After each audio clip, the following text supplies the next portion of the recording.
Elle dit qu'elle aimait un homme, mais cet homme ne l'aimait pas.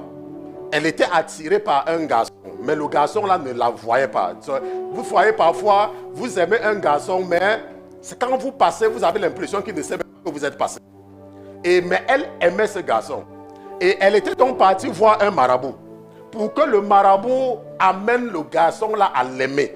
Pour que le marabout amène le garçon là à l'aimer.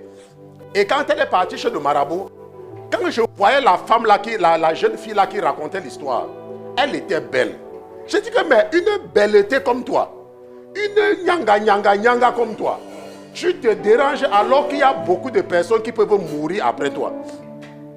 Quand elle est donc partie chez le marabout a vu comme moi. Le marabout a vu une belle fille. Il a dit que maman, comme on dit souvent là, toi, tu es en train de vouloir que l'homme là doit t'aimer. Alors que moi, le marabout, je te vois et je ne te vois que comme ma belle marquise. Et que tes beaux yeux me font mourir d'amour. Hein? Le marabout maintenant, comme elle était venue pour que le marabout lui donne les écorces pour séduire ce garçon, le marabout a plutôt fait les écorces pour que elle soit séduite par lui, le marabout. Hein? Est-ce que vous comprenez un peu? Et le marabout lui a dit que quand tu vas arriver à la maison, tu vas prendre ça et tu vas mettre au niveau du seuil de la porte. Maintenant, la femme là, la jeune fille là dit que à partir du lendemain, elle s'est rendue compte qu'elle passait le temps à penser au marabout là. Que ses pensées étaient seulement, elle pensait tellement au marabout. Elle a dit que non, ce n'est pas possible. Parce que je suis une femme de standard. Parce que c'était une fille, quand vous la voyez, elle a vraiment le standard.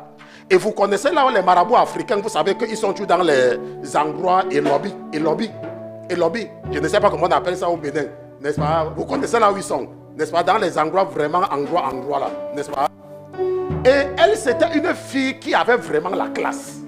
Et elle a dit que non, ce n'est pas normal.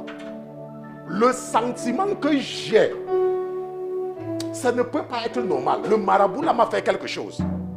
Et c'est comme ça qu'un jour, elle se rend compte que le truc que le marabout avait donné et qu'elle avait mis à l'entrée de sa porte, elle a dit que non, c'est sûr que le marabout là a fait quelque chose pour que son cœur, qu'elle doit aimer le marabout. Elle a pris ça, elle est partie jeter.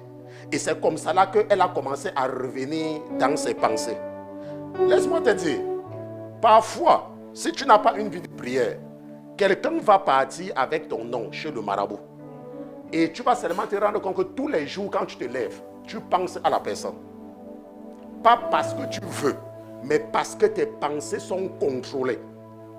C'est pour cela que chaque fois, nous prions pour la purification de nos pensées. Nous prions pour la purification de nos pensées.